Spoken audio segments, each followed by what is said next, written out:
In today's video, it looks like Canon is finally going to be jumping back into the compact camera market. We've got a Powershot camera on the way, and they're really hoping that this is what it's going to take to stop Sony from, well, eating their lunch. So Canon has made compact cameras in the past, but around pandemic time, they shut down production of their compact cameras, and the ones that you're still able to get are expensive and hard to find. But we started hearing rumors at the end of last year that Canon was going to jump back into the market and that they'd be partnering with other manufacturers outside of Japan to potentially make these cameras. So in a financial report that Canon just put out, where they basically told us that we are #1, that Canon is #1 in mirrorless cameras, #1 in interchangeable lens cameras, just #1, right?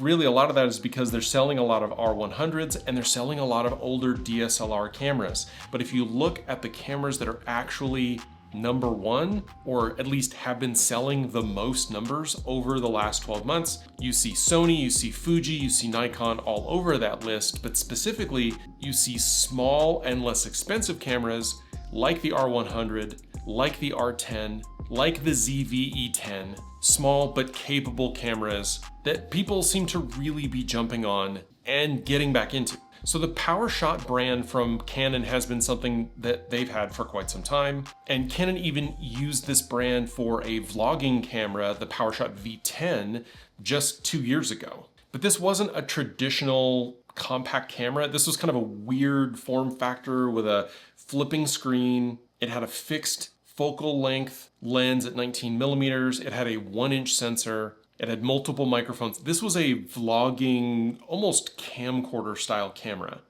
and not a photography, videography hybrid camera. And I don't think it really can be considered a compact camera, even though it was under the Powershot brand. You also have Powershots like the SX70 and the SX740, which are small cameras with the sort of form factor that makes them look like a DSLR or a mirrorless camera, but they have these really long focal lengths, which is really only possible because of the fact that they had really small sensors. So the SX70 has a 1/2-inch sensor, but the camera that I think kind of epitomizes the Canon Powershot brand is the G7X Mark III. Now that camera came with a 1-inch 20-megapixel sensor and a 4x optical zoom with a really balanced 24 to 100mm 35 equivalent. And on the aperture side, it wasn't too much of a slouch either, with a variable aperture of 1.8 to 2.8. So you could take wide 24mm shots at 1.8 and zoom in all the way to 100mm at 2.8. It also supported 4 stops of optical image stabilization inside the lens system, shot at 20 frames per second, and it could shoot 4K 30. It was supported by the Digic 8 processor. But we're being told that both the G series and the SX series are being discontinued in 2025, even though they're still selling when you can find them. But I think if Canon is going to be attempting to get back into this market, they need to follow that same recipe. So what we're hearing is not as much about the design of the camera, but more about the specs on the camera. And what we're seeing is that it will have a 24-megapixel sensor, although there is still some back and forth on the size of that sensor. And while some are saying that it will be a 1-inch sensor, others are claiming that it would be a 4/3 or a micro 4/3 sensor designed by Canon, but we don't know if it would be a fully stacked sensor like the one in the G7X. And the rumors that we have on the lens specifications for this camera lend credence to the idea that it would be a larger sensor, which is a 16 to 50mm lens system. Also, it will be coming with a 1 million dot 3-inch screen, though we do not know if it would be a vari-angle screen. I would hope that it has at least some flippy-dippy capability, that it will shoot in 4K with no crop or just a slight crop, that it will have a 1.4 digital crop-in mode on stills photos, that it'll have RAW and Canon RAW file format functionality, as well as dual pixel autofocus, which I think at this point is a given. Really, the question is going to be, which algorithms are we getting? And will we be getting yet another camera with a Digic X processor? It'll shoot in H.265 HEVC, C-Log3, as well as the HDR-PQ mode, which tells me that it'll have a UHS-2 card slot, And while we don't know what it's going to look like, I would guess that they will stay with something along the lines of that G7X Mark III with that kind of squared off small body, especially if we have either a 1-inch or micro four thirds sensor. And with the G series and the SX series being discontinued, especially on the SX side, that means that they have the potential to release additional cameras with fixed lenses that would potentially add additional zoom capability, because some of these Powershots have over 1,000 millimeter equivalent zooms. And again, if they're going with smaller sensor sizes, I think that there's an opportunity here to make some really kind of cool cameras.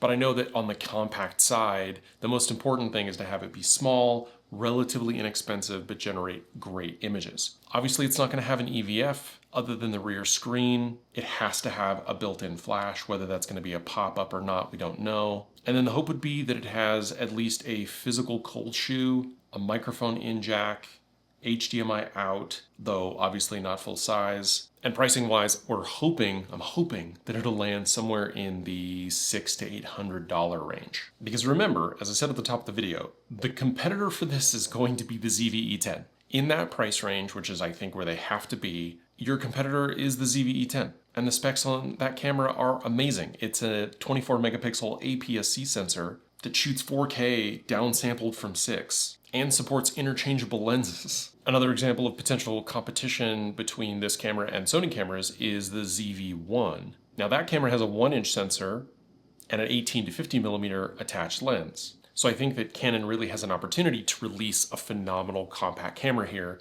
for people who are just looking for something better than their phone, up to social media, content creators, and kind of everything in between. This new Powershot is likely going to be coming in with the V1 moniker and should not be confused with what we think is going to be an APS-C cinema camera that we're going to be getting here in 2025 with a also 24 megapixel APS-C sensor, but coming with 6K RAW, C-Log2, a bunch of other features, and in a new form factor. Another thing to mention is that Canon has announced that in the United States in 2024, they were the #1 mirrorless camera and #1 full-frame camera manufacturer, and it looks like they did it with the R6 Mark II.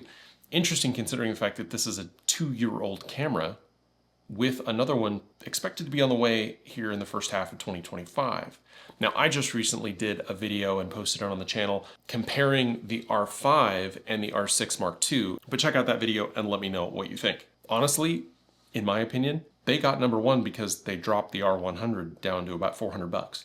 And if you're trying to get into mirrorless and you like Canon or you already own Canon, then that's a pretty cheap and easy barrier for entry. The problem is it's a bad camera, and the R50 is so much better compared to the R100 that I actually don't recommend anyone purchase the R100. It doesn't have a touchscreen, it doesn't have a flip-out screen, the video mode is hobbled. I guess if you're just a basic still shooter, that's not bad, but if you plan on doing any video, or you want a screen that's easy to use, that is not the camera that you should buy. Lastly, on the Canon news front, we've got patents for a ton of new VCM primes. Now these are wide 1.4 aperture L lenses, all using their new voice coil motor focusing system. This is designed to both reduce focus breathing while also making the focus process much smoother and quieter. VCM is the latest in advancements from Canon on the focusing side, as we now have STM, USM, micro USM, USM2, and dual USM2. Right, Canon just continues to bring in new technologies into their lens systems. RF24 to 105 f4, that's this lens right here. This is one of my favorite lenses for adventures and landscapes and video work.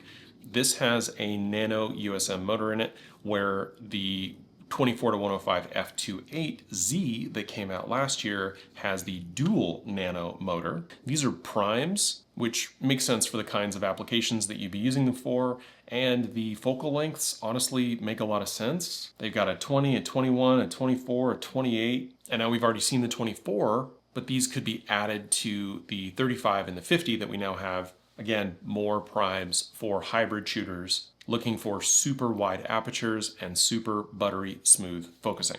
These lenses also traditionally come with an 11 blade diaphragm, which again just kind of continues to create the roundest bokeh you can get for the smoothest out of focus elements, and the ability to attach rear gel filters, and they offer declicked aperture rings. So that's it for the Canon news that we have today. Don't forget about my Instagram giveaway. Again, links down below and above. I've also got memberships available here on the channel. And I want to say thank you to my most recent member who just joined, user Buzzing About, who is a licensed drone pilot in Tulsa, creating stunning aerial cinematography and focusing on marketing, real estate, property, event coverage, B-roll, roof inspections, weddings. It seems like they're doing it all. I will link to their channel down below. Go ahead and check them out. And thank you again for joining. If you'd like to become a member, you can get access to early release videos, Lightroom presets, LUTs, and other resources that I am giving out in 2025 as a content creator and photographer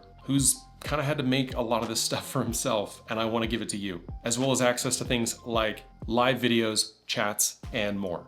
So memberships down below. Another way that you can support the channel is by checking out the gear lists that I have down in the description of this video. I've got my entire studio list, every piece of gear that I'm using here, all the pieces of gear that I use when I'm out doing mobile adventure videography and content creation, as well as everything that I'm using when I'm out doing photography in natural environments. Because in addition to being paid as a content creator here on YouTube, I'm also a working photographer who shoots families and kids and pets and all sorts of stuff. So check those lists out below. That does help the channel, as those are affiliate links.